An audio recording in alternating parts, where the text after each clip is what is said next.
Cette affaire s'est déroulée aux États-Unis d'Amérique.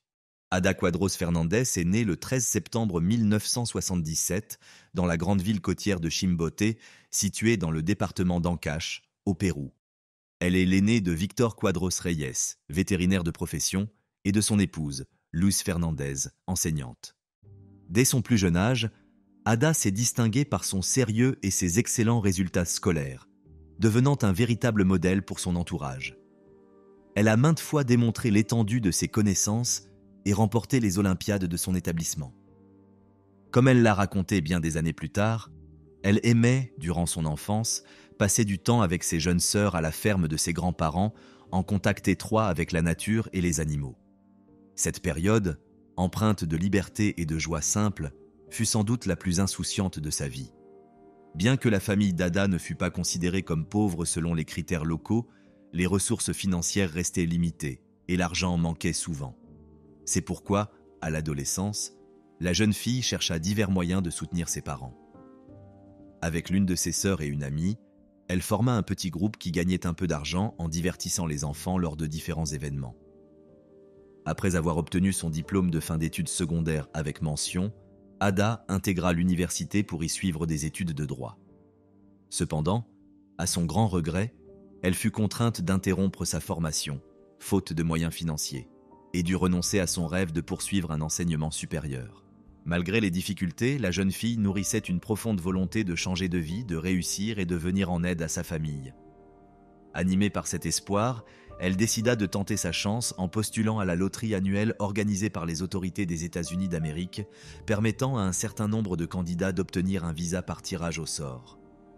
Comme de nombreux jeunes péruviens, et plus largement, beaucoup de jeunes originaires d'Amérique latine, Ada voyait les États-Unis comme une terre d'opportunités, un pays où elle pourrait améliorer ses conditions de vie. Résolue à partir, elle aspirait à trouver un emploi stable, un revenu digne et un avenir meilleur pour elle-même et pour ses proches. Ses parents, ainsi que ses frères et sœurs, partagèrent sa joie et son enthousiasme. Ils vendirent certains de leurs biens et firent tout leur possible pour réunir les fonds nécessaires à son départ. La destination d'Ada était l'État du Texas, où plusieurs membres de sa famille s'étaient déjà installés depuis longtemps. C'est chez eux qu'elle allait être hébergée à son arrivée, pour la première fois sur le sol américain. Au début de l'année 2004, Ada effectua enfin le déménagement tant espéré. Comme beaucoup de jeunes dans une situation comparable, elle débuta sa vie professionnelle aux États-Unis dans le secteur des services. Après un certain temps, elle changea d'emploi et obtint un poste au sein d'une entreprise spécialisée dans le placement de nourrices. C'est dans ce contexte qu'en exerçant cette nouvelle activité, Ada fit la connaissance de la famille Lazarzik, une famille aisée. Celle-ci était composée de Michael, que tout le monde appelait Mike, de son épouse Renée, de leur fille aînée Alicia, ainsi que de jeunes jumeaux prénommés Ryan et Kyle. Mike et Renée étaient originaires du comté de Collin, dans l'État du Texas, et, à l'époque des faits, ils résidaient dans la ville de McKinney. Peu après leur mariage, Renée tomba enceinte de leur première fille, Alicia. Environ 4 mois après la naissance de cette dernière, elle découvrit qu'elle attendait de nouveau un enfant. Cette fois-ci, il s'agissait de jumeaux, Ryan et Kyle. La famille Lazarchik recherchait une nourrice attentionnée en qui elle pourrait avoir une confiance totale pour s'occuper des jumeaux lorsque Renée reprendrait son travail.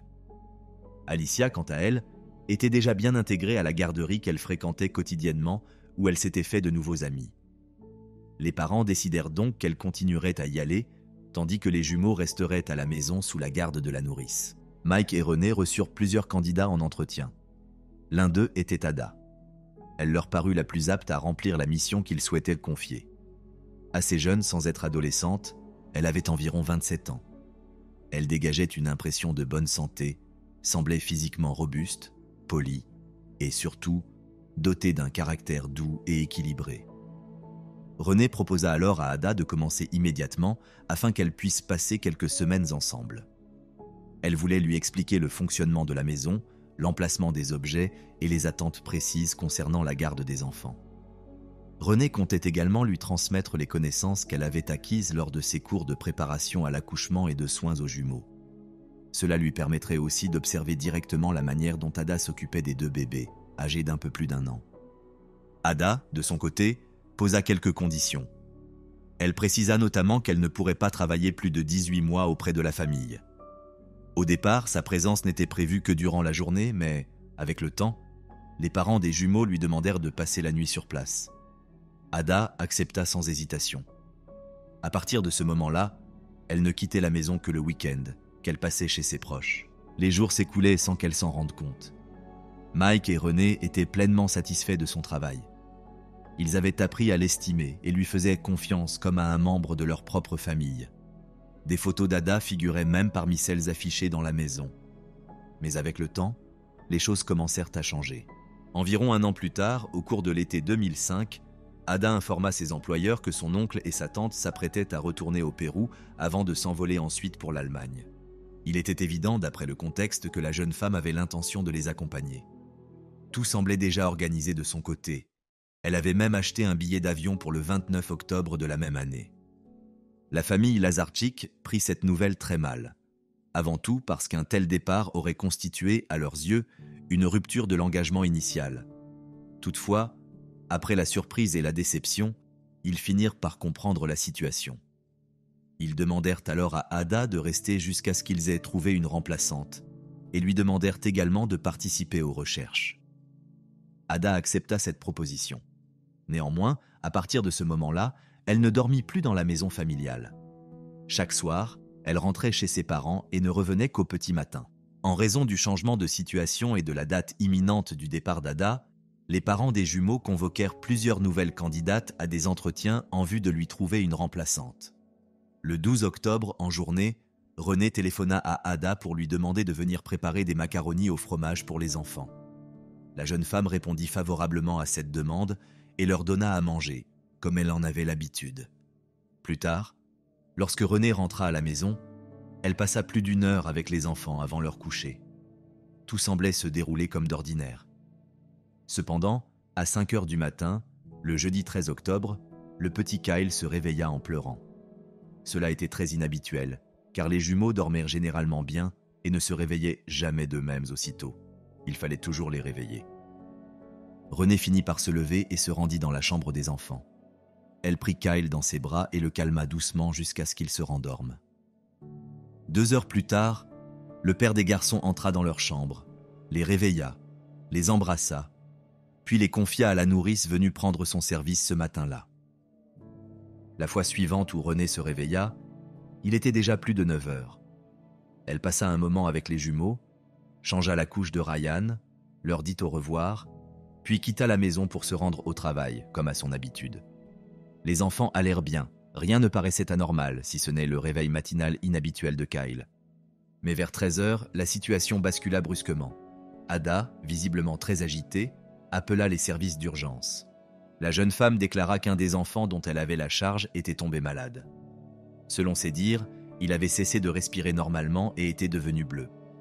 Le régulateur des urgences lui demanda alors d'appeler une ambulance à l'adresse indiquée et de pratiquer une réanimation cardio-pulmonaire sur l'enfant. Ada suivit scrupuleusement les instructions jusqu'à ce qu'elle entende la sirène d'un véhicule de secours approcher. Quelques instants plus tard, les ambulanciers pénétrèrent dans la maison et prirent en charge le petit Kyle. Dans le même temps, les membres de l'équipe médicale tentèrent de recueillir des informations auprès de la nourrice. En larmes, elle expliqua qu'après le déjeuner, elle avait porté Ryan jusqu'à son lit, puis qu'elle était retournée chercher son frère pour le coucher à son tour. Lorsqu'elle revint dans la pièce, Kyle était en train de vomir violemment et avait cessé de respirer. Pendant que les ambulanciers continuaient à prendre en charge le bébé, Ada téléphona à René et lui raconta ce qui s'était passé, du mieux qu'elle put. Toutefois, elle présenta à la mère des jumeaux une version légèrement différente des faits. La jeune femme expliqua qu'après avoir fait manger les enfants, elle avait sorti Kyle de sa chaise haute et, comme à son habitude, l'avait laissé au sol dans la salle de jeu avant de se rendre auprès de son frère. Mais lorsqu'elle revint dans la pièce, Kyle était déjà en train de vomir. Toujours selon Ada, elle se précipita alors dans la cuisine pour chercher un récipient afin de recueillir les vomissures. À son retour, le petit garçon était étendu au sol, inerte et glacé. Elle l'aurait aussitôt soulevé, porté jusqu'à l'évier, puis tenté d'appliquer le geste que René lui avait enseigné au cas où l'un des jumeaux cesserait de respirer. Mais cela non plus n'eut d'effet. Pendant ce temps, les ambulanciers, après avoir prodigué les premiers soins au bébé, le transportèrent immédiatement à l'hôpital le plus proche. Lorsque Renée rentra chez elle, l'ambulance qui emmenait son fils était déjà partie, mais des policiers se trouvaient encore sur place, comme c'est souvent le cas lorsqu'ils accompagnent les services d'urgence dans ce type de situation. Renée prit alors Ryan dans ses bras et demanda à Ada de les accompagner à l'hôpital. Les policiers les suivirent dans un autre véhicule. En chemin, Renée appela son mari, qui se trouvait déjà aux urgences. Après un premier examen, les médecins décidèrent de transférer Kyle par hélicoptère, en compagnie de ses parents, vers un hôpital pour enfants situé à Dallas. Avant leur départ, Renée confia Ryan à Ada et lui demanda de rentrer chez elle. Dans le même temps, elle constata que la jeune femme était en état de grande nervosité et estima qu'elle n'était probablement pas en mesure d'apporter à l'enfant l'attention dont il avait besoin. Renée appela alors une amie proche et lui demanda de se rendre à leur domicile afin de soutenir Ada. Peu après, Janet, l'amie de Renée, arriva au domicile des Lazarchik. Ada lui ouvrit la porte et l'invita à entrer. La femme, venue pour lui prêter main forte, demanda à la jeune fille de lui expliquer ce qui s'était passé. Ada lui raconta exactement la même version que celle qu'elle avait donnée un peu plus tôt à la mère de Kyle. Puis, après une brève pause dans son récit, Ada déclara en pleurant qu'elle aimait les jumeaux de tout son cœur et qu'elle ne leur ferait jamais de mal.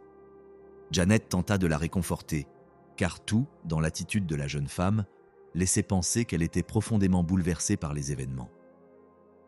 Pendant ce temps, à l'hôpital pour enfants de Dallas, les époux Lazarchik reçurent de très mauvaises nouvelles concernant l'état de santé de leur fils. Le médecin en charge de Kyle expliqua que l'enfant souffrait de blessures particulièrement graves à la tête, ainsi que de lésions au bras et à l'épaule gauche.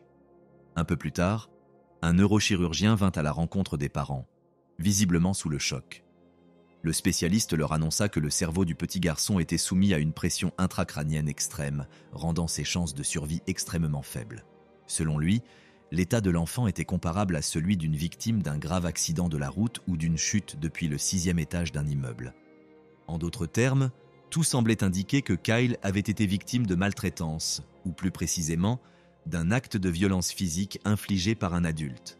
Les parents de Kyle furent profondément bouleversés par ce qu'ils apprirent. Jamais ils n'auraient imaginé qu'un tel drame fût possible.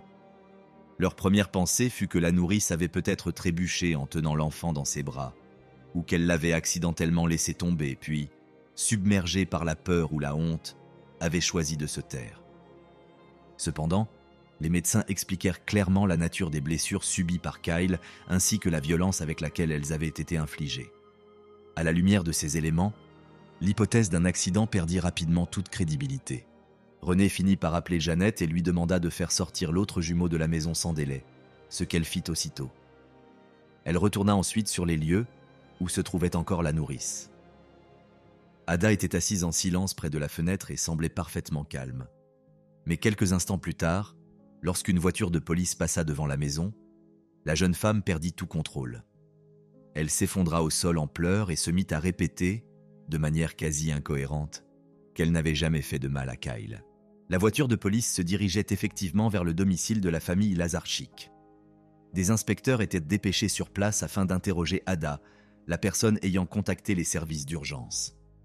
Elle était également la seule adulte présente dans la maison au moment des faits. En entrant dans les lieux, les agents constatèrent que la jeune femme était très agitée et manifestement en état de détresse émotionnelle. Janet tenta de la réconforter, mais sans grand succès. Les enquêteurs attendirent qu'elle retrouve un minimum de calme avant de commencer leur interrogatoire, dans le but de recueillir le plus d'informations possible sur les circonstances de l'incident. Une fois partiellement remise, Ada expliqua qu'elle avait sorti Kyle de sa chaise haute, qu'elle l'avait déposé sur le sol de la salle de jeu, puis qu'elle lui avait donné de légères tapes dans le dos pour l'aider à évacuer ses gaz. L'enfant, selon elle, s'était alors mis à vomir. Toujours d'après ses déclarations, elle serait allée chercher un récipient dans la cuisine afin de recueillir les vomissures, précisant que Renée n'aimait pas que des taches salissent le sol. Après un bref nettoyage, elle aurait remarqué que Kyle était devenu bleu et qu'il avait commencé à convulser. Elle déclara alors l'avoir immédiatement porté dans le salon, avoir composé le numéro des secours, puis avoir suivi scrupuleusement les instructions données par le régulateur d'urgence. Pendant qu'un agent interrogeait la nourrice, son collègue contacta l'hôpital afin de s'enquérir de l'état de santé du jeune patient. Après avoir reçu une description détaillée des blessures subies par l'enfant, le policier se tourna vers son coéquipier et lui fit remarquer que le récit d'Ada ne permettait en rien d'expliquer des lésions d'une telle gravité. Face à cette observation, la jeune femme déclara d'abord que Kyle avait peut-être heurté sa tête pendant qu'elle s'était absentée de la pièce. Toutefois, les policiers constatèrent que le sol de la chambre était recouvert d'un tapis épais, ce qui rendait cette version peu plausible à leurs yeux. Cherchant une autre explication logique, Ada affirma ensuite que l'enfant avait pu se cogner la tête contre le cadre de la porte alors qu'elle le transportait d'une pièce à l'autre. À la demande des agents, elle montra comment, selon elle, le choc avait pu se produire. Les policiers examinèrent aussitôt le cadre en question, et plus précisément l'endroit supposé de l'impact, mais ils n'y relevèrent aucune trace de dommage. Malgré cela, Ada maintint cette version, insistant sur la violence du choc, en précisant qu'elle courait pratiquement avec l'enfant dans les bras. Pourtant, 1 minute plus tard, elle hésita, puis se contredit. Il n'y aurait finalement pas eu de choc du tout. Elle affirma qu'elle avait toujours pris soin des enfants, qu'elle ne les avait jamais secoués et qu'elle n'avait jamais levé la main sur l'un ou l'autre des jumeaux. En conséquence, la police constata qu'Ada ne cessait de modifier sa version des faits. Les agents tentèrent de la raisonner et l'exhortèrent à dire la vérité, soulignant que ces informations pouvaient potentiellement sauver la vie d'un petit garçon. Mais, à leur grande déception, la jeune femme ne fournit aucune explication supplémentaire. À l'issue de l'interrogatoire, les policiers transmirent leurs observations à leur hiérarchie, puis placèrent Ada en garde à vue dans le cadre de la procédure en cours. Au même moment, d'autres agents arrivèrent au domicile de la famille Lazarchik et commencèrent immédiatement l'examen de la scène. Une fois leur travail terminé, Janet, qui se trouvait toujours sur place pour veiller sur la maison des propriétaires, entreprit de nettoyer. Alors qu'elle faisait le ménage, elle remarqua qu'un morceau de ruban adhésif dépassait de la porte d'un placard situé sous l'îlot de cuisine. En ouvrant cette porte, elle constata qu'elle était cassée et ne tenait que grâce au ruban. En tentant de la refermer, celle-ci s'effondra aussitôt.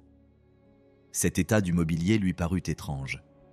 Elle savait que René et Mike faisaient toujours preuve de la plus grande vigilance lorsqu'il s'agissait d'objets endommagés.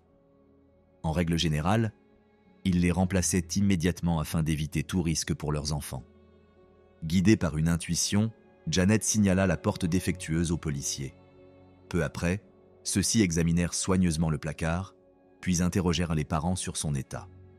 René et Mike déclarèrent tous deux qu'à leur dernière utilisation, la porte était intacte et n'avait jamais été réparée à l'aide de rubans adhésifs. À l'approche du vendredi 14 octobre, les derniers espoirs de guérison des parents de Kyle furent définitivement anéantis. Les médecins chargés de son suivi annoncèrent que le jeune garçon était en état de mort cérébrale. Submergés par une douleur indescriptible, les parents prirent alors la décision déchirante d'autoriser l'arrêt des machines qui maintenaient encore leur fils en vie.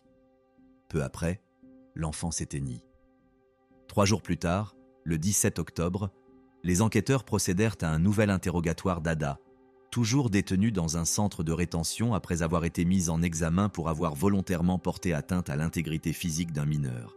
Cette fois, la nourrice déclara que la veille de l'incident, elle avait préparé des macaronis au fromage pour les jumeaux, à la demande de René. Selon ses dires, Kyle était assis sur le plan de travail de la cuisine pendant le repas lorsqu'il serait soudainement tombé au sol, se cognant la tête contre le carrelage. Ada affirma avoir alors relevé l'enfant avec précaution pour vérifier s'il était blessé. Selon elle, seule une rougeur au niveau de l'oreille droite avait attiré son attention. Elle expliqua avoir appliqué une compresse froide sur la zone concernée avant de lui administrer un analgésique. Lorsque les enquêteurs demandèrent à la jeune femme pourquoi elle n'avait pas parlé plus tôt de cet incident aux autres policiers, elle répondit qu'elle pensait tout simplement qu'ils ne la croiraient pas. Ada précisa également qu'elle n'en avait rien dit à la mère de l'enfant, car cette dernière souffrait de maux de tête en rentrant du travail. Selon la nourrice, Renée était sujette à des migraines fréquentes et lui demandait régulièrement de tamiser la lumière et de faire en sorte que la maison reste calme. Peu de temps après, Ada comparut devant le tribunal. Le juge ordonna son placement en détention provisoire dans le cadre d'une inculpation pour meurtre aggravé. Le montant de la caution fut fixé à 750 000 $. Ni la jeune femme ni les membres de sa famille ne disposaient des ressources nécessaires pour s'acquitter d'une telle somme. Elle fut donc contrainte de rester en détention jusqu'à la tenue de l'audience finale. Par ailleurs, selon le procureur général, compte tenu des circonstances aggravantes, Ada risquait d'être condamnée à la peine de mort. En complément des éléments déjà exposés, le témoignage de plusieurs experts convoqués dans le cadre de l'enquête, et notamment celui du spécialiste ayant directement pris en charge l'état de santé de Kyle, s'est avéré déterminant. Le docteur Matthew Cox, qui examina l'enfant à l'hôpital pour enfants de Dallas, déclara que le petit garçon était déjà inconscient lorsqu'il fut admis dans son service. Il décrivit ensuite de nombreuses lésions situées sur les côtés droit et gauche de la tête, ainsi que des ecchymoses sur les 2 bras. En outre, il observa 2 petites hémorragies ayant formé des ecchymoses au niveau de la tempe droite, ce qui, selon lui, suggérait que l'enfant avait reçu 3 coups distincts, portés avec des degrés de force différents. Le médecin signala également la présence d'hémorragies cérébrales et rétiniennes, notamment à l'œil droit. Le tissu cérébral était nettement enflé, et la pression intracrânienne atteignait 90 mm de mercure, alors que la norme se situe autour de 20. Sur la base de ces constatations, le Dr Cox conclut que l'enfant avait été victime d'un traumatisme crânien majeur. L'ensemble des lésions relevées correspondait à des coups violents assénés avec un objet contondant. Selon lui, les blessures décrites étaient compatibles avec des impacts intentionnels provoqués par un objet dur, tel qu'une porte de placard de cuisine brutalement refermée sur la tête de l'enfant. Enfin, l'expert précisa que de telles blessures ne pouvaient en aucun cas être compatibles avec une simple chute d'un plan de travail ou un choc accidentel contre un encadrement de porte. Un autre témoignage essentiel fut apporté par Kerry Quist, expert à l'Institut médico-légal de Dallas. Celui-ci avait préalablement mesuré l'écartement entre les points de fixation de la porte endommagée d'un placard de cuisine et constaté qu'il correspondait précisément à la distance séparant les blessures observées sur le crâne de Kyle. Le même spécialiste analysa également le ruban adhésif ayant servi à réparer de manière improvisée ladite porte. 2 traces d'ADN distinctes y furent relevées. L'une, nettement identifiable, appartenait à Ada. L'autre, beaucoup plus légère, n'a pu être formellement attribuée. Toutefois, les enquêteurs supposèrent qu'elle pourrait provenir de l'enfant. Après ces expertises, Mike, le père de Kyle, fut invité à témoigner à son tour. Il déclara qu'au soir du 12 octobre, son fils était en parfaite santé et que le matin du 13 octobre, il ne présentait aucune ecchymose ou trace visible de blessure à la tête. L'homme précisa qu'il avait lui-même préparé le petit déjeuner ce jour-là, ouvrant et refermant plusieurs placards pour y prendre ustensiles et aliments. Selon ses dires, toutes les portes, y compris celles qui se révéleraient plus tard endommagées, étaient alors parfaitement fonctionnelles. Il affirma que ce matin-là, toute la famille avait pris le petit déjeuner ensemble et que les enfants semblaient éveillés, dynamiques et en bonne santé. Au regard de l'ensemble des éléments réunis, il apparaît clairement que les événements ayant conduit à la mort de Kyle se sont produits à un moment où aucun autre adulte que la nourrice n'était présent dans la maison. Pendant ce temps, les 12 membres du jury s'étaient retirés de la salle d'audience afin de délibérer sur le verdict de l'affaire. Profitant de cette pause, les parents de Kyle présentèrent des photographies et des vidéos de leur fils défunt. Ils retracèrent ensuite les grandes étapes de sa courte vie, depuis sa naissance jusqu'à son dernier souffle. La quasi-totalité des personnes présentes dans la salle furent gagnées par l'émotion et versèrent des larmes. Quelques heures plus tard, le jury fit son retour et l'audience reprit. Ada Quadros Fernandez fut reconnue coupable de meurtre avec préméditation sur mineur et condamnée à la réclusion criminelle à perpétuité sans possibilité de libération conditionnelle. À l'annonce du verdict, la mère d'Ada, venue spécialement du Pérou pour assister au procès, s'écria à sa fille qu'elle la ferait sortir de prison, quoi qu'il en coûte. À partir de ce moment, les parents de la condamnée entamèrent une campagne visant à contester la décision. Ils affirmèrent que le verdict ne reposait pas sur des éléments de preuve solides, mais qu'il s'agissait, selon eux, d'un acte de discrimination raciale. Ils soutinrent également que les avocats commis d'office n'avaient pas assuré une défense suffisamment rigoureuse. Par conséquent, les proches de la jeune femme condamnée prirent la décision de faire appel à des avocats chevronnés, capables de défendre au mieux les intérêts de leur fille et d'interjeter appel. Toutefois, engager de tels professionnels supposait des ressources financières considérables. Bien que la famille d'Ada ne disposât pas de cette somme, elle refusa de se laisser décourager. Au cours des mois suivants, ses membres sollicitèrent toute forme d'aide possible, tant auprès des autorités péruviennes que de la communauté latino-américaine. Ils déployèrent tous les efforts nécessaires pour réunir les fonds requis. Pendant ce temps, Ada elle-même, incarcérée dans une prison de haute sécurité, manquait toutes les occasions de faire entendre sa voix et de clamer son innocence auprès du public. Finalement, la persévérance et la mobilisation conjointe de la jeune femme et de ses parents finirent par porter leurs fruits. 3 ans plus tard, en l'an 2000, les représentants légaux d'Ada et de sa famille déposèrent un mémoire auprès de la Cour d'appel du district du Texas. Ce document concis présentait plusieurs arguments mettant en évidence des erreurs précises commises par le tribunal de première instance. Après lecture du mémoire, la Cour d'appel rejeta 3 des 5 moyens invoqués, mais reconnut le bien fondé des 2 autres. Cela suffit pour que les autorités décident d'annuler le jugement initial ainsi que le procès en raison de plusieurs irrégularités de procédure. À la suite de cette décision, la famille d'Ada entreprit à nouveau de réunir les fonds nécessaires à l'organisation d'un nouveau procès. Dans le cadre de cette campagne, elle alla jusqu'à solliciter le soutien du président du Pérou. Au milieu des démarches administratives et des préparatifs indispensables à la reprise complète du processus judiciaire, 3 nouvelles années s'écoulèrent. Le 10 juillet de l'année 2012, le processus de sélection des 12 jurés débuta. Ces personnes furent choisies par le système judiciaire parmi plus d'une centaine de candidats potentiels.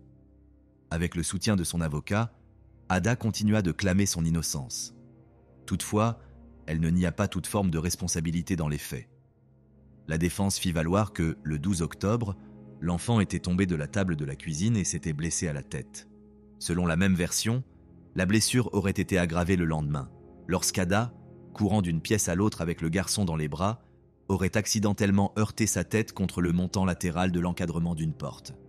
Cette fois, la défense de l'accusé étaya ses arguments à l'aide du témoignage d'un expert médico-légal invité, fort de 40 années d'expérience. Ce spécialiste confirma intégralement la version présentée par la défense. Il précisa notamment que certaines des lésions constatées sur Kyle auraient pu être survenues à l'hôpital, au moment de la pose d'un cathéter destiné à évaluer l'œdème cérébral. Cependant, ces déclarations furent vivement contestées par l'accusation. Par ailleurs, la défense fit également appel au témoignage d'un employé de l'entreprise ayant fabriqué les armoires de cuisine installées dans la maison des Lazarchik. Ce témoin présenta à la cour plusieurs hypothèses concernant les circonstances possibles de la détérioration de la porte de l'armoire. Toutefois, il n'exclut pas non plus que les faits aient pu se dérouler conformément à la version avancée par l'accusation. En fin de compte, les avocats de la défense soutinrent qu'il n'existait aucune preuve matérielle suffisamment solide pour justifier la condamnation d'Ada. Toutefois, l'accusation maintint fermement sa position, en mettant l'accent sur les conclusions des rapports médicaux, ainsi que sur les nombreuses contradictions relevées dans les déclarations successives de la jeune femme. Le moment le plus bouleversant du procès fut sans doute le témoignage déchirant du père de l'enfant décédé, qui raconta en détail les 2 derniers jours de la vie de son fils. Il tenta d'abord de décrire à la cour ce que représentait le fait de voir son enfant relié à d'innombrables tubes et appareils médicaux, maintenant artificiellement sa survie. Il évoqua ensuite le moment où tout espoir s'éteignit, avant de relater comment l'enfant fut débranché du respirateur artificiel et s'éteignit dans ses bras. À la fin du procès, la décision concernant le verdict reposait une fois de plus entre les mains des 12 membres du jury. Ils délibérèrent pendant 5 heures et demandèrent même à réécouter l'enregistrement de l'appel passé par la nourrice au service d'urgence. Finalement, ils déclarèrent une nouvelle fois Ada Quadros Fernandez, âgée de 33 ans à l'époque, coupable d'homicide volontaire sur un enfant. L'accusé fut donc à nouveau condamné à la réclusion criminelle à perpétuité sans possibilité de libération conditionnelle. Les parents d'Ada refusent toujours de croire à son implication dans la mort de l'enfant. Ils affirment qu'un tel verdict constitue un acte de discrimination raciale et restent déterminés à introduire un nouvel appel. De retour en détention, Ada intégra l'équipe de volley-ball du centre pénitentiaire. Elle apprit également le braille et remporta un concours de dessin grâce à une représentation de la Vierge Marie qu'elle décida ensuite de mettre aux enchères. En octobre 2007, les parents de Kyle engagèrent une action civile contre l'agence ayant recommandé Ada comme candidate au poste de nourrice.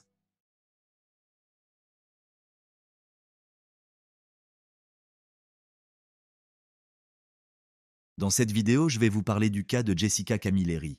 Cette jeune Australienne a transpercé le crâne de sa mère avec 7 couteaux de cuisine dans la nuit du 20 juillet 2019, puis l'a décapitée et a jeté la tête sur la pelouse d'une maison voisine.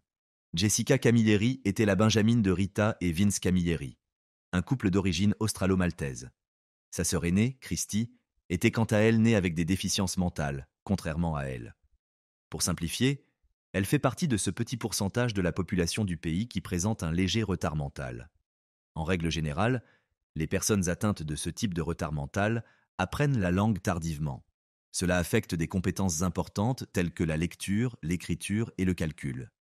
Néanmoins, ces personnes sont toujours capables de parler et de s'exprimer dans la vie de tous les jours. Quant à Jessica, elle a acquis assez tardivement la capacité de marcher, de parler et de s'orienter dans l'espace. C'est pourquoi elle a été placée dans une classe d'enfants beaucoup plus jeunes à l'école. Elle a ainsi été immédiatement confrontée aux moqueries et aux brimades d'autres enfants. Heureusement pour Jessica, elle a appris à gérer le stress et l'anxiété. Cependant, elle a choisi la mauvaise méthode. Elle se réfugie uniquement dans la colère. Elle a ainsi développé un trouble explosif périodique, caractérisé par des comportements impulsifs et agressifs survenant de manière soudaine et régulière. En général, ces troubles se manifestent dans les toutes premières années de la vie d'une personne et s'intensifient pendant l'adolescence et au début de l'âge adulte. Surtout, il n'est pas toujours la conséquence de facteurs externes. Il est parfois également associé à un manque de sérotonine. Quoi qu'il en soit, Jessica a un jour commencé à attaquer d'autres élèves et même des enseignants. Une fois, elle a même mordu l'un de ses camarades de classe et a tenté de lui arracher les dents. Après cela, Jessica a été renvoyée de l'école et sa mère a dû quitter son travail pour s'occuper d'elle.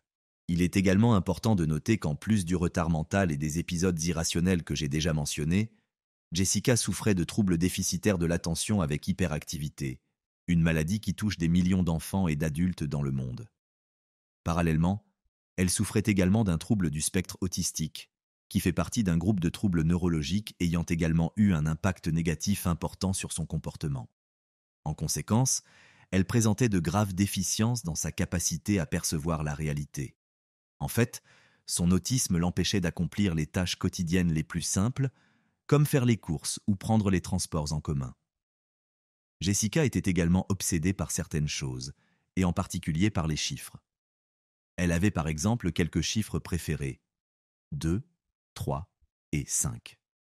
Elle les associait d'ailleurs toujours à ses couleurs préférées. Ainsi, le chiffre 2 était associé à la couleur jaune, le 3 à la couleur verte et le 5 à la couleur violette. Jessica adorait les répéter ou en composer des numéros de téléphone aléatoires qu'elle appelait ensuite. Un jour, elle a appelé la maison d'une famille du Bangladesh qu'elle ne connaissait pas. Elle a tellement aimé ce numéro qu'elle l'a appelé au moins 100 fois par jour. Un peu plus tard, en 2018, Jessica a commencé à appeler les employés d'une entreprise de viande basée à Daylesford, au Royaume-Uni. À un moment donné, elle est même allée jusqu'à menacer la famille du patron de cette entreprise, dont elle pensait être amoureuse. Elle a déclaré qu'elle viendrait certainement un jour chez eux, qu'elle leur couperait la tête à la tronçonneuse et qu'elle la jetterait dans les toilettes.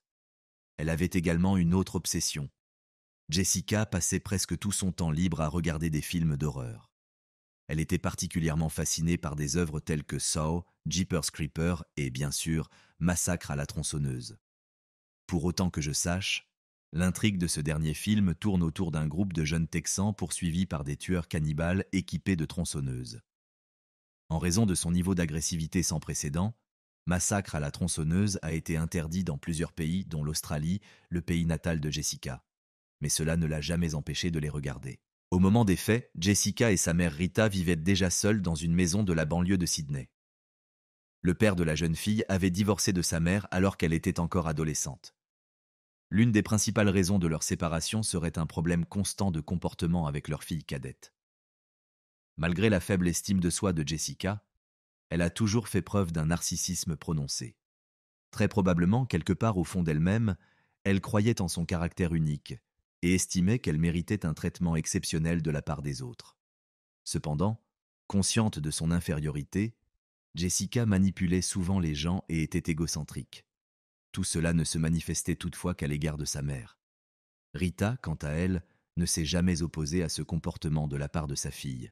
Selon l'Institut australien de la santé et du bien-être, une personne sur 5 dans le pays a déclaré souffrir d'un trouble mental ou comportemental entre juillet 2017 et juin 2019.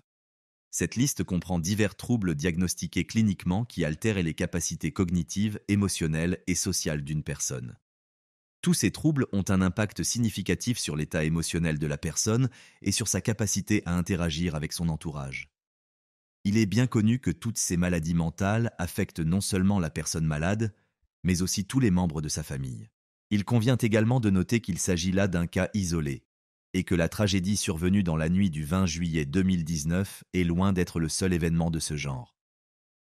Environ 6 ans avant que l'un des membres de la famille Camilleri ne trouve la mort, Jessica avait déjà commis une série d'agressions sur des inconnus. Elle avait déjà attaqué sa tante et la belle-mère de sa sœur par le passé, leur saisissant les cheveux.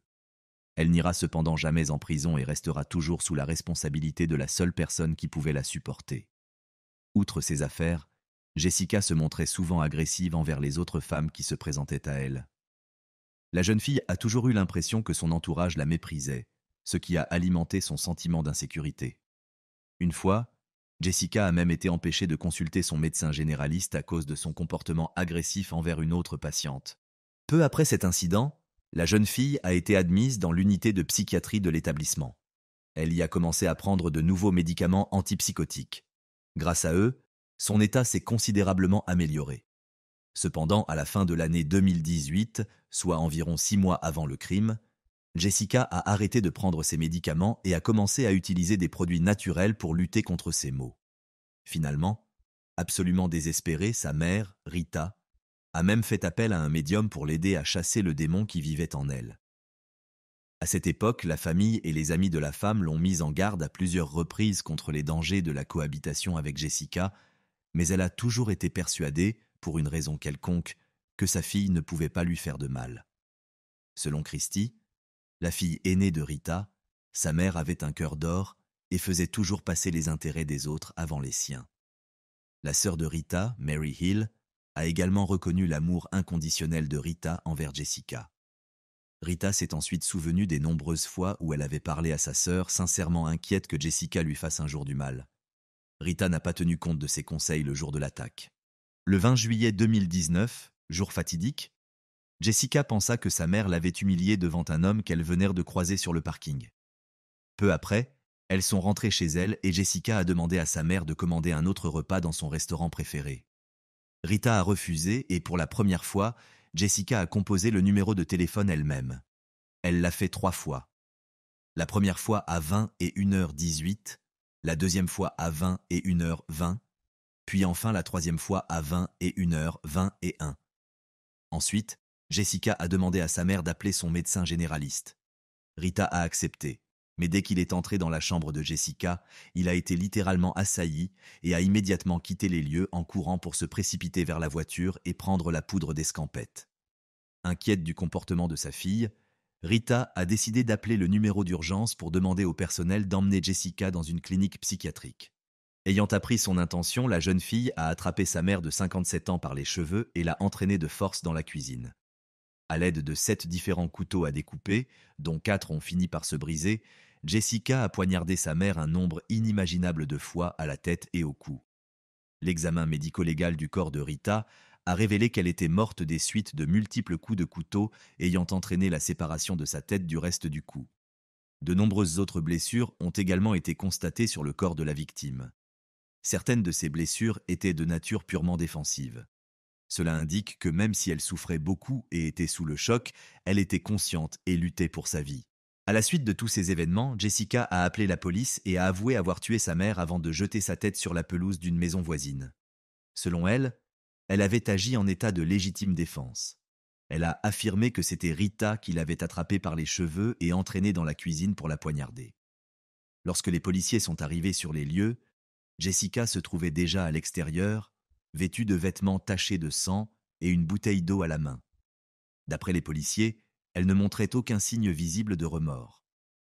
La jeune fille était seulement inquiète pour ce qui allait lui arriver et posait des questions frénétiques.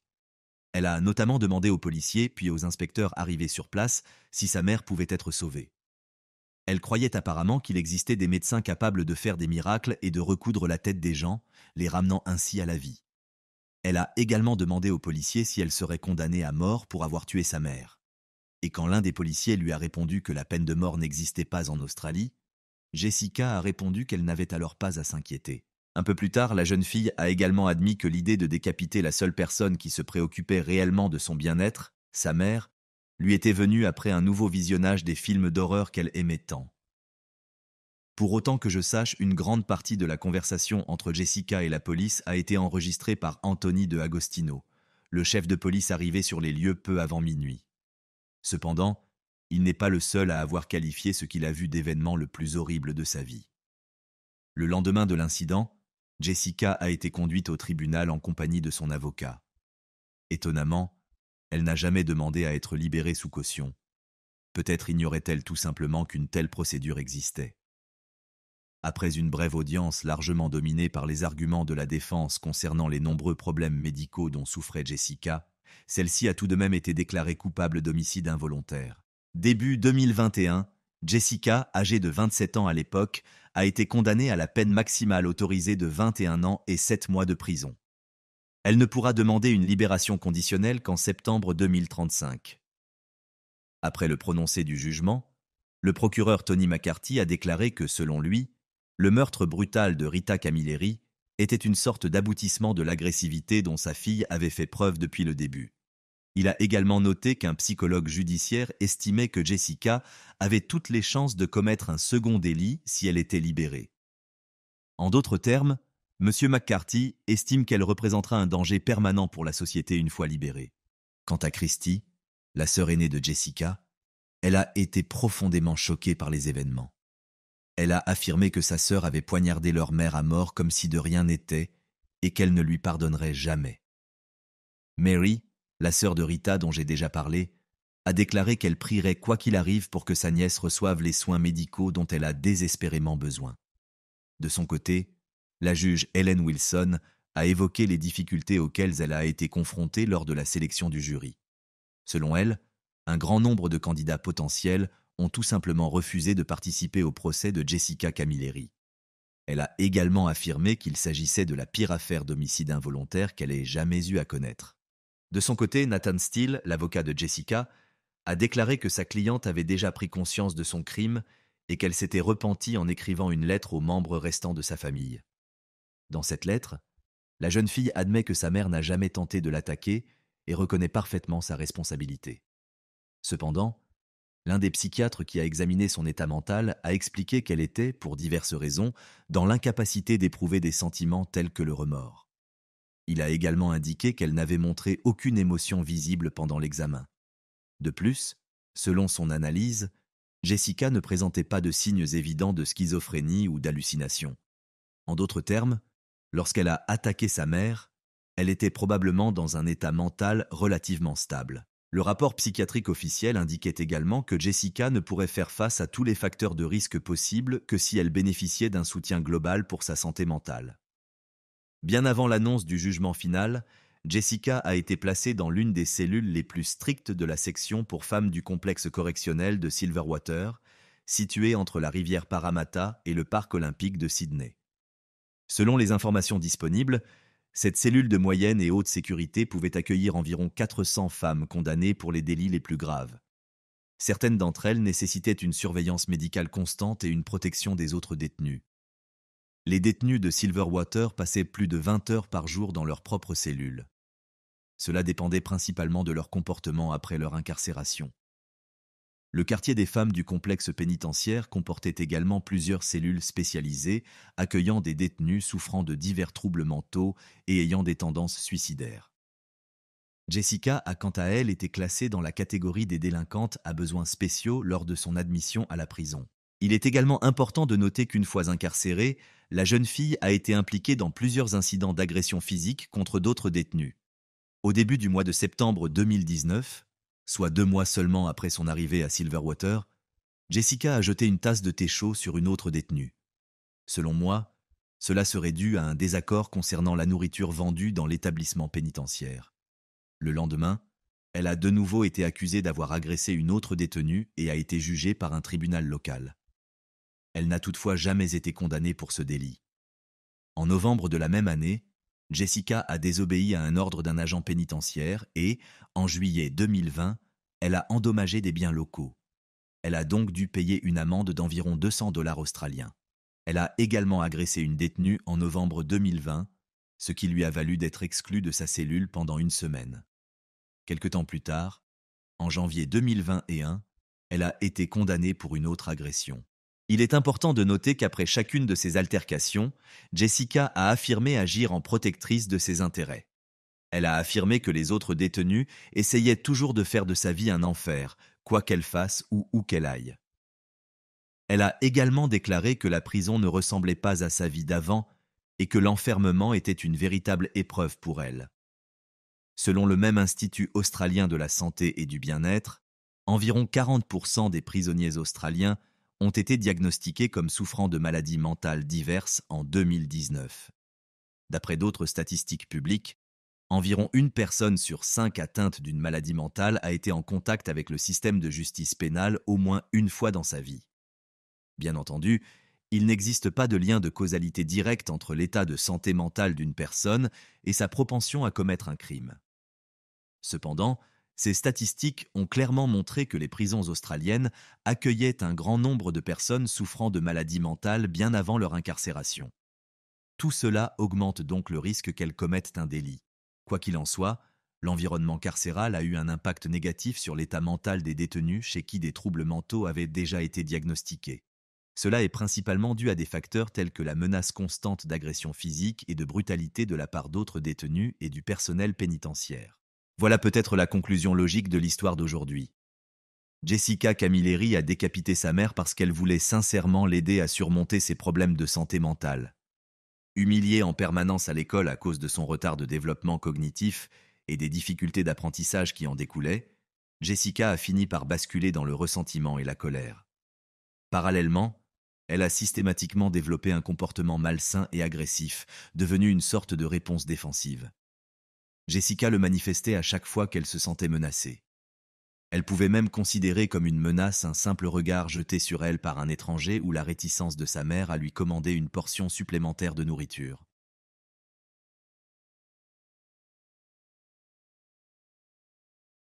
D'août 1961 à mai 1962, Stanley Milgram, célèbre psychologue américain, mena une série d'expériences controversées dans le domaine de la psychologie sociale. Leur objectif était de déterminer jusqu'à quel point des individus pouvaient obéir aveuglément à une autorité, même lorsque les ordres reçus allaient à l'encontre de leurs principes moraux. Pour l'une de ces expériences, Milgram recruta un groupe de 40 personnes. Chacune d'elles devait appuyer sur le bouton d'un appareil censé administrer une décharge électrique à un individu situé dans une autre pièce, chaque fois que celui-ci répondait incorrectement à une question. Cet individu, en réalité un comédien, simulait la douleur.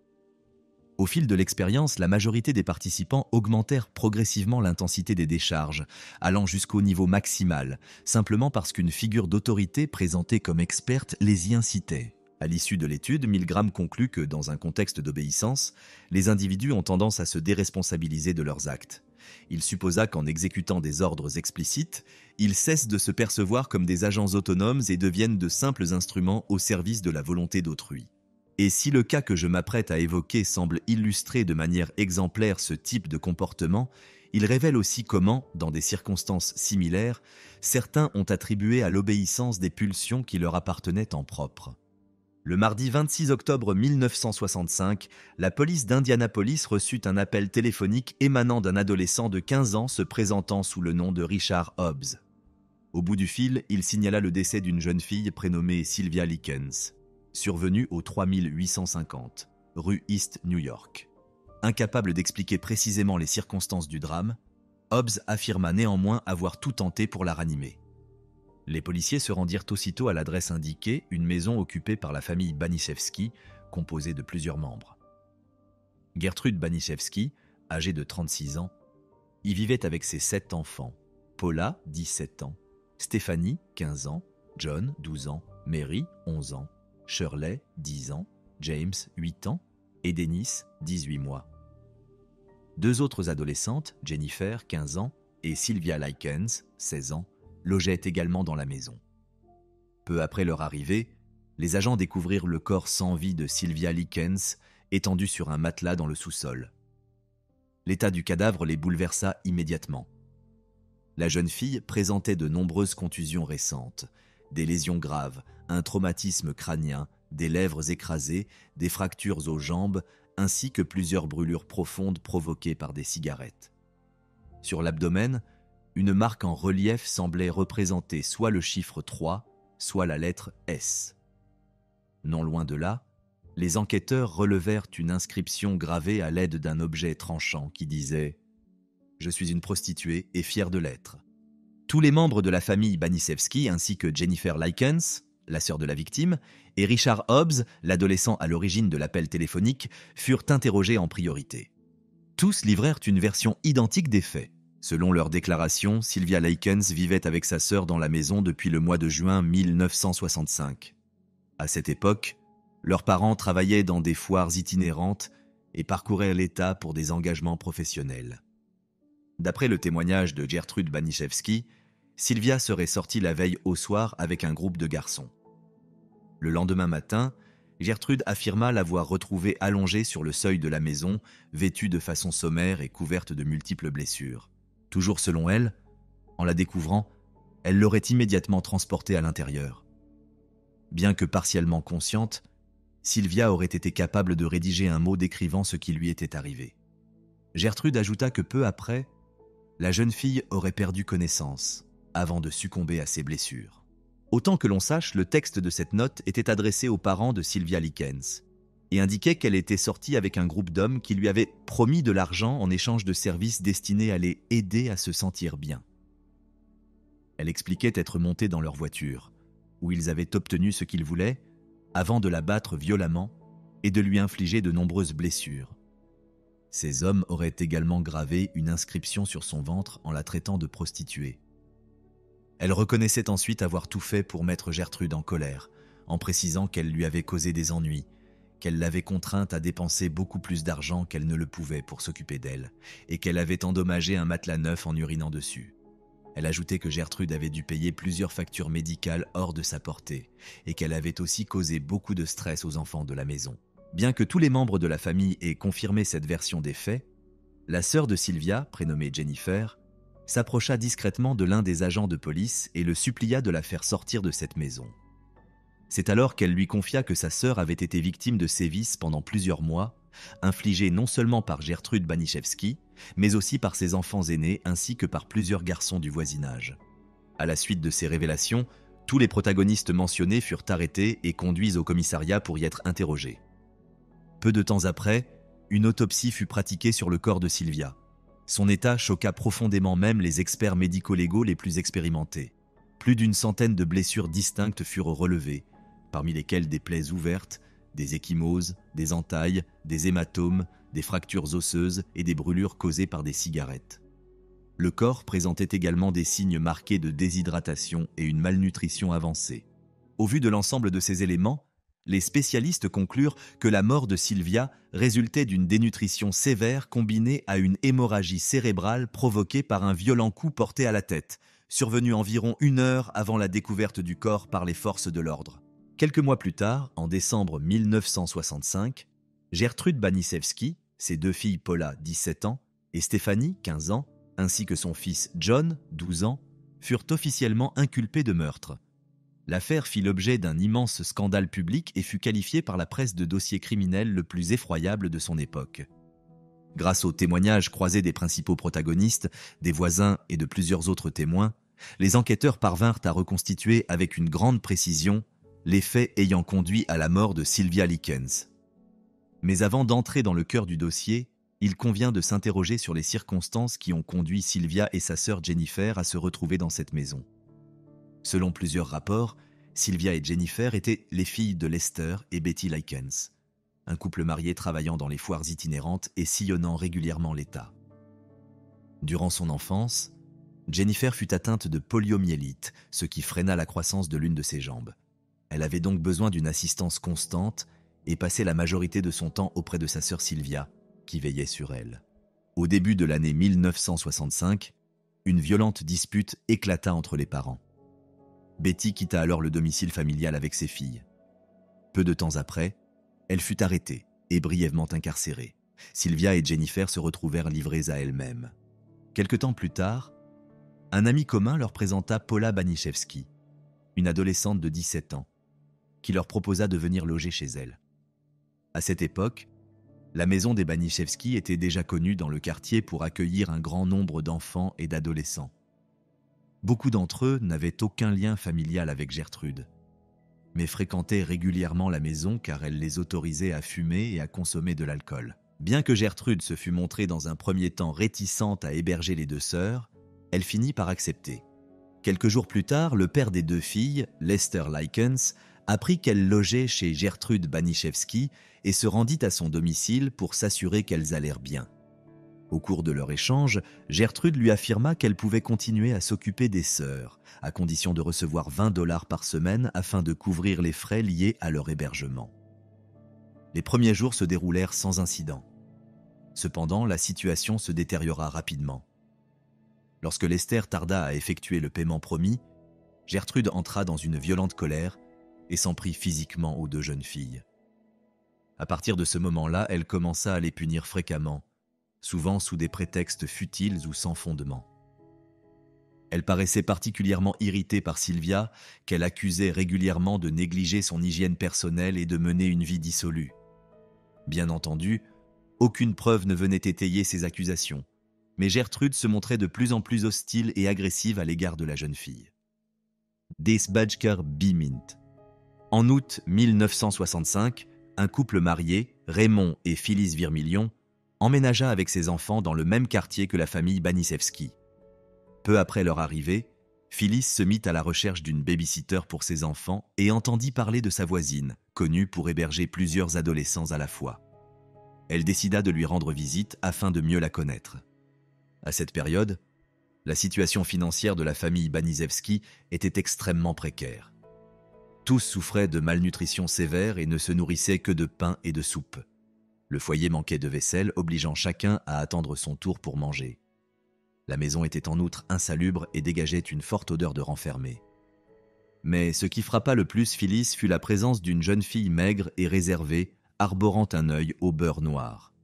Gertrude, ayant perçu son regard insistant, lui révéla que la jeune fille s'appelait Sylvia et précisa qu'elle n'avait, selon elle, jamais été qu'une source d'ennui. Alors qu'elle quittait la maison, Phyllis fut témoin d'une scène violente. Paula, l'une des filles de Gertrude, s'approcha de Sylvia et lui lança une tasse d'eau chaude au visage. Choquée, Phyllis décida aussitôt qu'elle ne laisserait jamais ses enfants dans ce lieu. Il convient toutefois de souligner que Sylvia ne fut pas uniquement victime des agissements de Gertrude et de sa fille Paula. Elle était également fréquemment maltraitée par les autres enfants de la famille, notamment Stéphanie et John Baniszewski. Mais en octobre 1965, la situation se détériora de manière dramatique. Les accusations selon lesquelles Sylvia mènerait une vie dissolue se multiplièrent. Gertrude en vint à frapper systématiquement les parties génitales de la jeune fille à chaque reproche formulé à son encontre. Apparemment, Gertrude était convaincue que Sylvia propageait des rumeurs affirmant que ce n'était pas elle, mais ses propres filles, Paula et Stéphanie, qui adoptaient un comportement inapproprié. Elle évoqua même ce sujet avec le petit ami de l'une d'elles. Lorsque Coy Hubbard, un adolescent de 15 ans, en fut informé, il décida de donner une leçon à Sylvia et la battit violemment. À cette époque, Gertrude commença également à faire courir des bruits selon lesquels Sylvia aurait tenu des propos dégradants sur les garçons du quartier. Elle invitait certains d'entre eux chez elle, les encourageant à se venger de la jeune fille. Elle-même semblait recourir aux formes de punition les plus cruelles. Un jour, elle brûla le corps de Sylvia à l'aide de plusieurs cigarettes à la fois. Peu après, les autres commencèrent à l'imiter. À ce stade, Sylvia avait complètement abandonné sa scolarité. Cela n'avait rien de surprenant compte tenu de son état physique, qui s'était considérablement détérioré. Son visage et son corps étaient couverts de blessures, et Gertrude lui interdisait régulièrement de s'alimenter, ce qui contribuait à l'affaiblir jour après jour. À la mi-octobre 1965, Sylvia quitta la maison pour tenter de récupérer quelques bouteilles vides, espérant ainsi gagner un peu d'argent afin de se nourrir. Lorsqu'elle rentra avec quelques pièces en poche, Gertrude l'accusa aussitôt de vol. Elle la força à se déshabiller devant plusieurs adolescents présents, puis l'obligea à insérer une bouteille dans son vagin. Quelques jours plus tard, Sylvia urina accidentellement sur le matelas où elle dormait. Ce geste involontaire pourrait avoir été la conséquence directe des sévices infligés à ses parties génitales. À la suite de cet incident, Gertrude et ses enfants aînés décidèrent de l'enfermer dans la cave. Avant cela, Sylvia fut contrainte une nouvelle fois à se déshabiller et on lui interdit l'accès aux toilettes. Tandis qu'elle tentait de se laver, on la força à s'immerger dans une bassine d'eau bouillante. Elle fut également projetée dans l'escalier et ses plaies furent frottées au sel. À chaque fois qu'elle exprimait sa faim, on lui saisissait la main pour l'obliger à ingérer ses propres excréments. Mais l'un des aspects les plus troublants de cette affaire demeure le fait que plusieurs adolescents furent témoins en même temps des sévices infligés à Sylvia.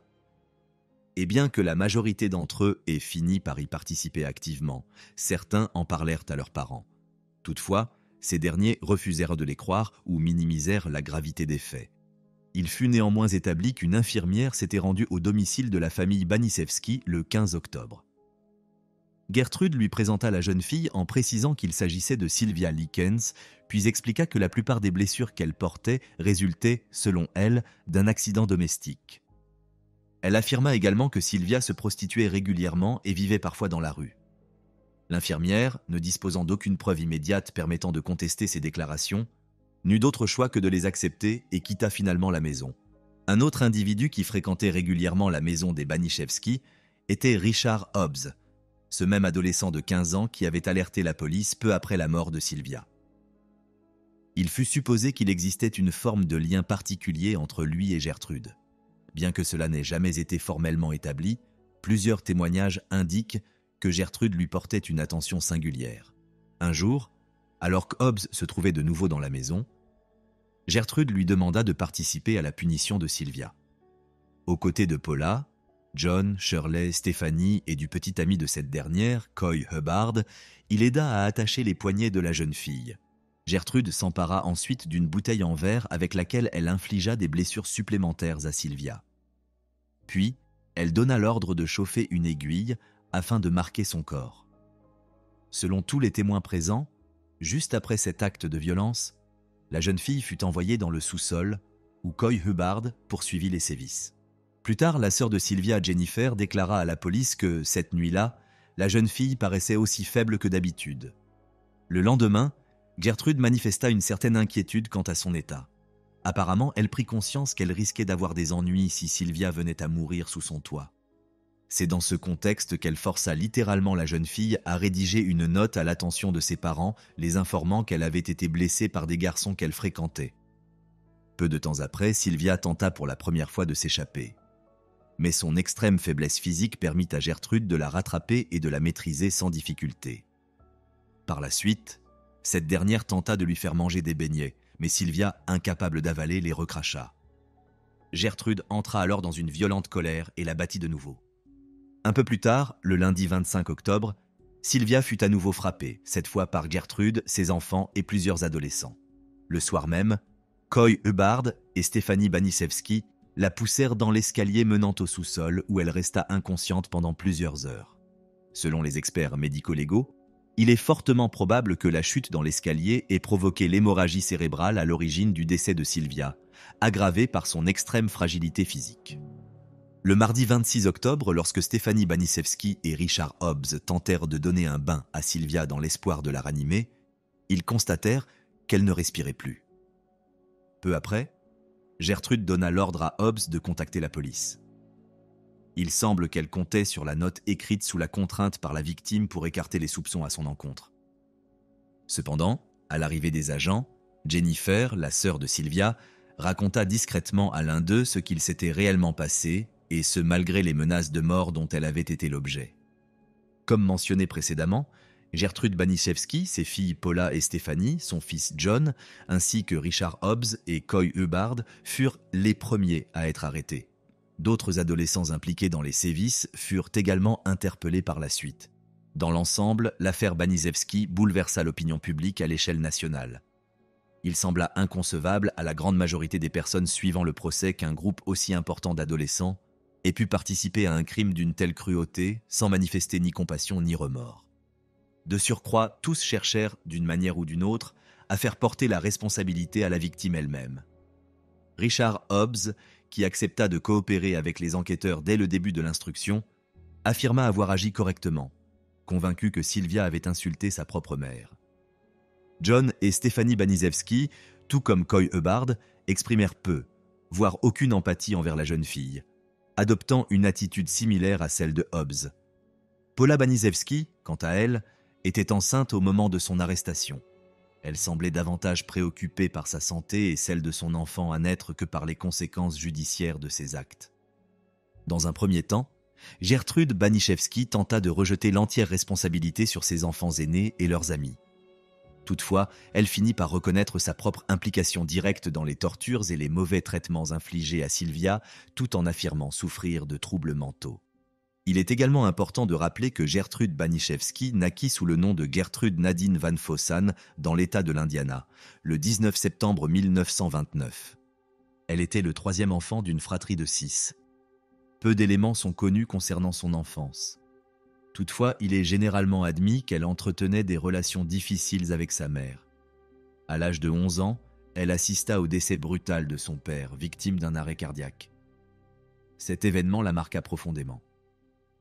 Gertrude entretenait une relation étroite avec son père et le fait d'avoir dû continuer à vivre seule avec sa mère eut un effet durablement négatif sur elle.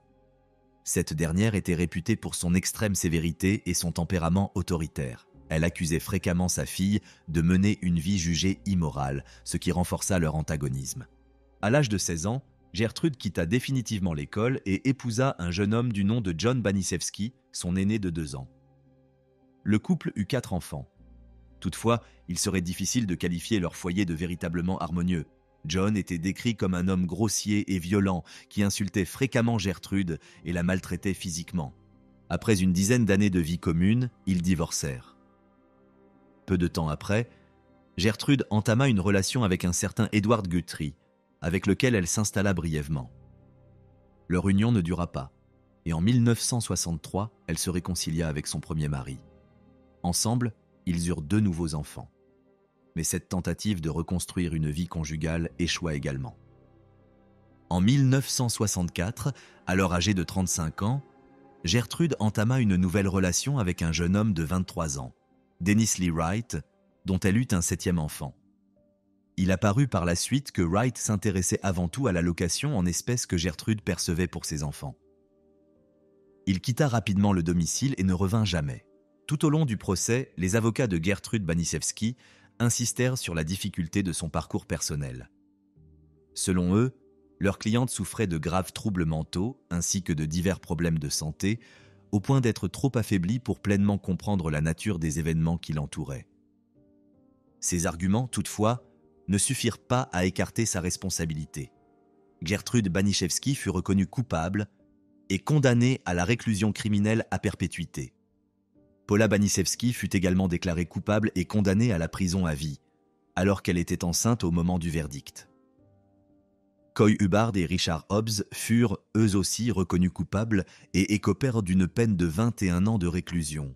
Il convient de noter que Richard Hobbs est décédé d'un cancer du poumon environ 4 ans après sa condamnation. Un autre accusé, John Baniszewski, fut reconnu coupable d'homicide involontaire et condamné à 21 ans de prison. Quant à sa sœur, Stephanie Baniszewski, elle ne fut poursuivie que pour complicité criminelle et fut condamnée à une peine d'1 an de détention. Et bien que plusieurs experts aient décrit Gertrude Baniszewski, tout au long de l'enquête et du procès, comme une femme violente, instable et animée d'une cruauté sadique, elle adopta en détention un comportement jugé parfaitement normal. En 1985, la Commission des libérations conditionnelles la présenta comme une détenue exemplaire, décrite dans ses rapports comme une femme gentille, saine et stable, faisant de son mieux pour se réinsérer dans la société. Dans ce contexte, et malgré l'indignation persistante de l'opinion publique, Gertrude Baniszewski obtint sa libération conditionnelle près de 20 ans après son incarcération. Cette décision provoqua une vive controverse, d'autant plus que plusieurs organisations communautaires avaient recueilli, à cette occasion, plus de 50 000 signatures demandant qu'elle reste en prison. À sa sortie, début décembre 1985, elle accepta publiquement l'entière responsabilité de ses actes et exprima ses regrets, déclarant ressentir de profonds remords pour les souffrances infligées à Sylvia Likens. Gertrude Baniszewski est décédée d'un cancer du poumon le 16 juin 1990, à l'âge de 60 ans. Au-delà des détails macabres qui rendent cette affaire particulièrement sordide, ce fut surtout la facilité avec laquelle un groupe aussi important de jeunes gens participa à des actes d'une cruauté extrême qui bouleversa l'opinion publique. L'adhésion collective à une violence aussi abominable contre un être humain sans défense reste, encore aujourd'hui, difficile à comprendre. En ce qui concerne Gertrude, plusieurs éléments suggèrent que son comportement violent pourrait avoir été influencé par un état mental instable. Elle semblait souffrir d'une dépression profonde, probablement aggravée par ses échecs affectifs successifs. Certains observateurs ont également émis l'hypothèse qu'elle nourrissait une forme de jalousie envers Sylvia Likens, jeune, belle et pleine de vie, tout ce que Gertrude ne se sentait plus être. Cette frustration latente aurait pu la pousser à reproduire, inconsciemment ou non, les abus qu'elle-même avait subis de la part de sa propre mère. L'inscription gravée sur le ventre de Sylvia apparaît, dans cette perspective, comme une projection directe de cette jalousie et un acte de domination symbolique. Aujourd'hui, vous découvrirez l'histoire de Cayetano Santos Godino, un criminel argentin souffrant de troubles mentaux et de pyromanie qui a commis une série d'agressions contre des enfants mineurs. Il est souvent considéré comme le premier tueur en série de l'histoire du pays. Cayetano Santos Godino est né le 31 octobre 1896 à Buenos Aires dans une famille d'immigrés italiens. Les Godino vivaient dans une extrême pauvreté, logés dans une maison modeste située dans l'un des quartiers les plus défavorisés de la ville. Selon certaines sources, il n'avait même pas de salle de bain. Le père, Fiore Godino, travaillait comme gardien de phare et était profondément alcoolique. Avant la naissance de Cayetano, il avait contracté la syphilis. Ainsi, le petit Cayetano, comme les autres enfants de cette famille nombreuse, était en mauvaise santé et souffrait d'une entérite congénitale. Durant ses premières années, il a frôlé la mort à plusieurs reprises.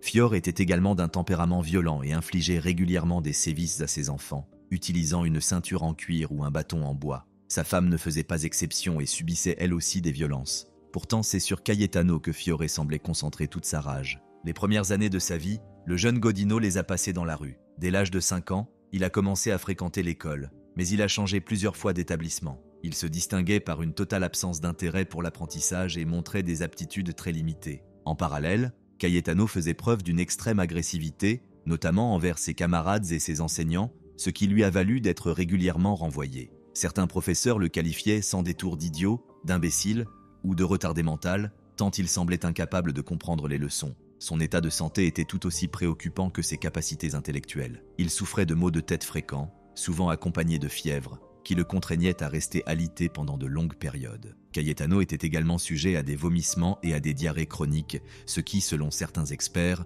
aurait freiné son développement physique. Sa taille, qui n'a jamais dépassé 1,50 m, en est un triste témoignage. En plus de ces troubles, le garçon se distinguait par un comportement particulièrement conflictuel. Ni son père, ni sa mère, ni ses frères et sœurs ne le supportaient à la maison. En réalité, même les voisins, en le voyant approcher, s'empressaient de fermer leurs volets pour ne pas entendre le flot d'insultes qu'il leur lançait constamment. Dès cette époque, il était surnommé El Petizo Orejudo, le garçon aux grandes oreilles, en raison de son apparence singulière. En grandissant, il n'a jamais appris à lire ni à écrire autre chose que son propre nom. Cela n'a rien d'étonnant puisqu'il a quitté l'école après seulement 3 ans. Cayetano a également commencé à fumer et à boire très jeune, même selon les normes locales. Il volait des bouteilles de vin aux sans-abri qui erraient dans les ruelles de ce quartier défavorisé. Son passe-temps favori consistait à rôder dans les terrains vagues où il s'amusait à allumer de petits feux et à torturer des animaux. Godino a commis son premier crime, l'agression brutale d'un enfant de 2 ans, le 28 septembre 1904,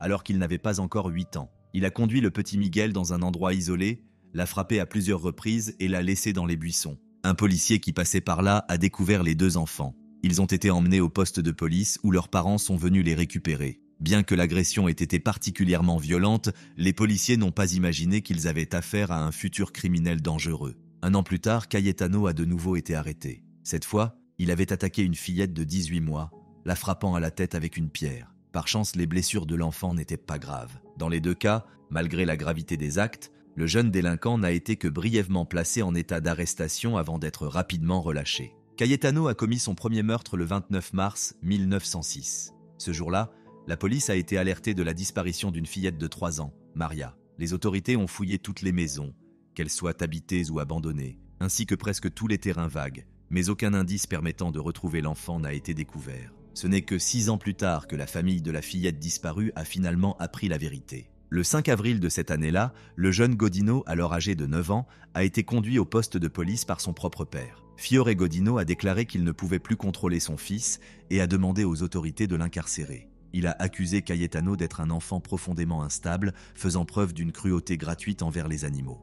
Peu avant cet acte désespéré, Fiore avait découvert sous le lit de son fils une boîte remplie de restes d'oiseaux mutilés. Ironiquement, le père de Cayetano était lui-même un homme violent, mais même lui a été profondément troublé par le comportement antisocial de son fils. À la suite de cette dénonciation, le jeune Godino a été envoyé dans une colonie pénitentiaire, d'où il a été libéré après 2 mois d'incarcération. Le 9 septembre 1908, Cayetano a tenté de noyer un garçon de 2 ans, Severino, en lui plongeant la tête dans une auge à chevaux. L'enfant a miraculeusement survécu grâce à l'intervention d'un propriétaire de bodega qui passait par là et a été témoin de la scène. L'homme a immédiatement maîtrisé l'agresseur et a alerté la police. Cayetano n'était resté au poste que 24 heures. Il a réussi à se justifier en affirmant qu'il n'avait pas tenté de noyer l'enfant, mais qu'au contraire, il avait essayé de le sauver. Le 15 septembre de la même année, soit seulement 6 jours après son arrestation, Cayetano a de nouveau attaqué un enfant. Il l'a emmené dans un terrain vague et a tenté de lui brûler les paupières avec une cigarette.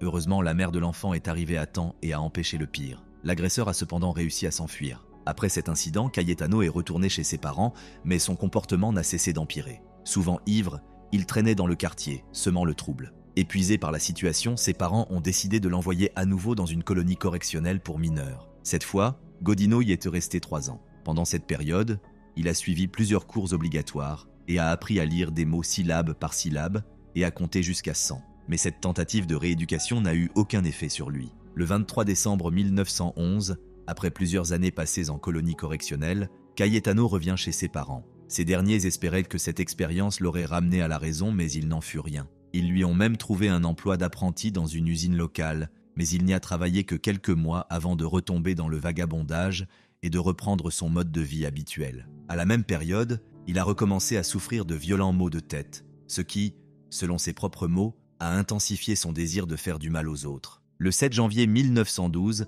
Cayetano a déclenché un incendie majeur dans un immeuble de la ville. Les pompiers ont mis près de 4 heures pour maîtriser les flammes. L'incendiaire a été arrêté et lors de son interrogatoire, il a déclaré avoir allumé le feu uniquement pour observer les dégâts qu'il pouvait causer. Cette fois encore, Godino n'a passé que quelques jours en détention. Le 25 janvier de la même année, il a commis un nouveau crime. Le meurtre d'un garçon de 13 ans nommé Arturo, dont le corps à moitié nu a été retrouvé dans une maison abandonnée. Cette atrocité a provoqué une vive émotion dans la société. Selon certains rapports, les autorités ont d'abord soupçonné 2 hauts fonctionnaires et ont même enquêté sur eux pendant 6 mois. Cette piste n'a toutefois pas été confirmée et l'enquête n'a pas abouti. Le 7 mars 1912, Cayetano a mis le feu à la robe d'une fillette de 5 ans à l'aide d'une allumette, après l'avoir attirée dans un endroit isolé. La victime a agonisé pendant 16 jours avant de succomber à ses brûlures à l'hôpital de la ville. Le 8 novembre de la même année, Cayetano a attiré le petit Roberto, âgé de 2 ans, en lui promettant des bonbons. Il lui a ensuite attaché les mains et les jambes avant de tenter de l'étrangler avec son garrot préféré. Par chance, l'enfant a survécu et l'agresseur a été arrêté par un passant. Emmené au poste de police, Cayetano a affirmé avoir trouvé l'enfant déjà ligoté par quelqu'un d'autre avant son arrivée. Faute de preuves suffisantes, il a été relâché le jour même. Entre le 16 et le 20 novembre, 2 autres agressions contre des mineurs ont eu lieu. Mais dans les 2 cas, l'agresseur a pris la fuite, effrayé par des témoins. Heureusement, les victimes n'ont pas été blessées. Le 3 décembre 1912, vers 10 h du matin, un homme nommé Pasquale ouvrait, comme à son habitude, son atelier situé dans une maison de rapport du quartier. Son fils de 3 ans jouait habituellement à l'entrée. Par inadvertance, Pasquale a perdu de vue son fils pendant quelques minutes.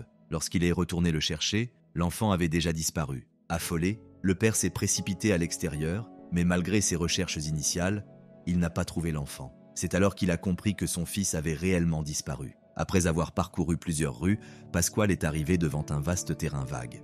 Là, il a croisé un adolescent aux grandes oreilles, Cayetano Godino. Pasquale lui a demandé s'il avait vu un petit garçon. Cayetano a secoué la tête et a répondu par la négative. Puis, comme si de rien n'était, il a conseillé au père d'aller chercher de l'aide auprès de la police. Pasquale a poursuivi ses recherches, tandis que le jeune homme aux cheveux courts et aux oreilles proéminentes s'éloignait tranquillement. Quelques heures plus tard, Pasquale découvre le corps de son fils dans l'enceinte d'un bâtiment abandonné. L'enfant avait les mains et les pieds ligotés et une corde enroulée 13 fois autour de son cou. Mais le plus effroyable restait à découvrir. Dans l'une des tempes du garçon, un clou de 10 cm avait été enfoncé, vraisemblablement à l'aide d'une pierre retrouvée à proximité. Les officiers de police ont mené une série d'entretiens avec des témoins potentiels vivant à proximité de la scène du crime. Une jeune fille interrogée a affirmé avoir vu le garçon, peu avant sa disparition, en compagnie d'un adolescent aux cheveux courts et aux grandes oreilles. Les inspecteurs chargés de l'enquête ont rapidement établi un lien entre ce crime et des agressions antérieures contre des enfants.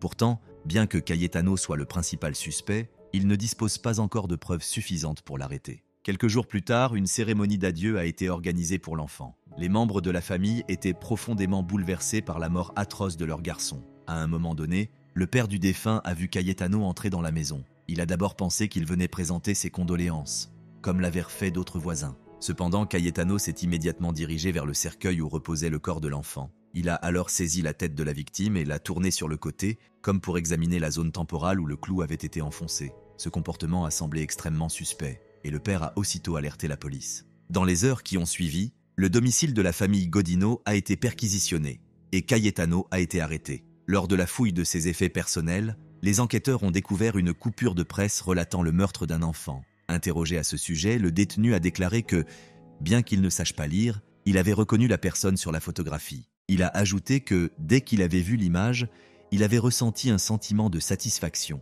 C'est ce sentiment qui l'avait poussé à conserver l'article. En outre, au cours des recherches, une corde a été retrouvée. Ses caractéristiques correspondaient exactement à celles de la corde utilisée pour étrangler le fils de Pasquale. Finalement, malgré ses premières dénégations, Cayetano a fini par avouer sa culpabilité. Les enquêteurs soupçonnèrent Godino d'être impliqué dans d'autres agressions d'enfants. Ils ont donc intensifié la pression sur lui, et l'adolescent a fini par avouer toutes les atrocités qu'il avait commises. L'affaire du jeune homme aux grandes oreilles a eu un retentissement considérable dans la société argentine. Cayetano a été accusé de 4 meurtres, de 7 tentatives de meurtre et d'une série d'incendies criminels. Jusqu'alors, le pays n'avait jamais connu un tel cas. Un tueur en série aussi jeune, dont les victimes étaient exclusivement des enfants sans défense, était tout simplement sans précédent dans l'histoire de la nation. Par ailleurs, l'intérêt pour cette affaire a été renforcé par le développement croissant de la criminologie et, en particulier, par la théorie du criminel né. Cesare Lombroso, psychiatre italien et fondateur de l'anthropologie criminelle,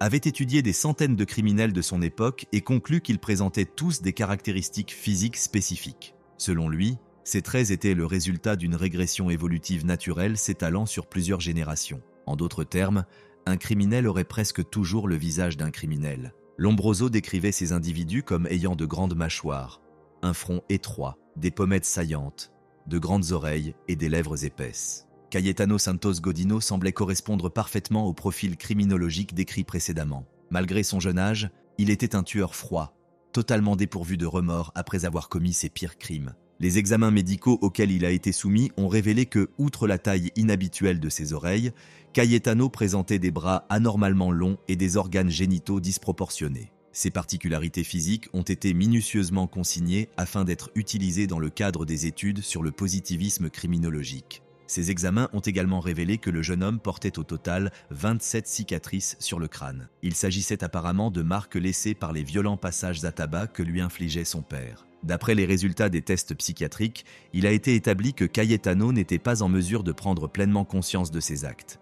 En d'autres termes, il était considéré comme une personne irresponsable et mentalement instable. Cependant, il demeurait un criminel particulièrement rusé. Il se servait de son apparence inoffensive pour gagner la confiance des enfants. Il ciblait généralement les plus jeunes, plus faciles à manipuler. Godino leur offrait des friandises et les convainquait ensuite de le suivre dans un endroit isolé. Une fois à l'écart, il les attachait avec une corde qu'il portait en guise de ceinture, ce qui lui permettait de mieux les maîtriser pendant la torture. Bien qu'il ait parfois agi de manière impulsive, il peut être classé dans la catégorie des tueurs mixtes. Par définition, un tueur mixte combine des actes prémédités et des comportements impulsifs. Le 31 octobre 1914, un procès préliminaire a eu lieu au cours duquel le tribunal a déclaré Cayetano fou. En conséquence, le jeune criminel a été interné dans une unité fermée pour malades mentaux pour une durée indéterminée. Autrement dit, il ne serait plus jamais libre. La présence d'un patient aussi célèbre et agressif a semé l'inquiétude parmi le personnel et les autres détenus, et ces craintes étaient loin d'être infondées. Au début, Cayetano se contentait d'errer dans les couloirs, fixant les autres d'un regard menaçant. Mais peu après, il a tenté de passer à l'attaque. À la suite de cet incident, les autorités locales ont demandé son transfert vers une prison nationale. Ainsi, le 18 mars 1923, Il a été transféré sous escorte à une prison située dans la ville d'Ushuaïa, dans l'archipel de la Terre de Feu, surnommée la prison du bout du monde. Les conditions de détention dans cet établissement étaient particulièrement rudes. La température dans les cellules pouvait descendre jusqu'à 0 degré, même lorsque les poêles étaient en marche. Ouverte en 1902, la prison était destinée à accueillir des détenus particulièrement dangereux et des récidivistes. Le séjour de Cayetano en prison fut solitaire et éprouvant. Sa famille ne lui rendit jamais visite. Redoutant la stigmatisation publique, elle décida de retourner en Italie, abandonnant Cayetano à son sort. Cela n'avait peut-être pas grande importance, car il lui était interdit de recevoir des visites, d'échanger du courrier ou d'en envoyer. De toute façon, cette interdiction restait avant tout théorique, car peu de gens souhaitèrent le voir ou correspondre avec lui. Par ailleurs, il n'a jamais réussi à établir le moindre contact avec les autres détenus. Il était constamment méprisé, insulté et battu. Certains le soupçonnaient d'être un indicateur. Cayetano Santos Godinho est décédé le 15 novembre 1944. Il avait alors 48 ans. La version officielle de sa mort indique qu'il a succombé à une hémorragie interne causée par un ulcère du duodénum. Cependant, une autre version, plus populaire, affirme que Cayetano aurait tué 2 chats errants, considérés comme les animaux de compagnie de certains détenus. Il les aurait jetés dans un chaudron en ébullition. Pour cet acte, il aurait été battu à mort. Les codétenus ont eux-mêmes précisé qu'en raison des températures glaciales et des conditions climatiques extrêmes régnant dans la prison, il était peu probable qu'il y ait des animaux de compagnie, surtout des chats. En revanche, ils n'ont pas démenti les rumeurs selon lesquelles Godinho aurait été lynché par d'autres prisonniers. Les circonstances exactes de sa mort demeurent donc entourées de mystères. Cayetano a été enterré dans le cimetière de la prison. En 1947, sa tombe a été profanée et des inconnus ont volé la croix, la plaque et sa dépouille. Depuis, des rumeurs circulent affirmant qu'un membre haut placé du personnel pénitentiaire aurait acquis ses ossements et les utiliserait comme presse-papier ou comme sinistre souvenir. Qu'il s'agisse d'une simple légende ou non, la vérité est que ces restes n'ont jamais été retrouvés. Aujourd'hui, un musée subsisterait dans le bâtiment de l'ancienne prison où une sculpture en cire grandeur nature de Godinho figure parmi les objets exposés.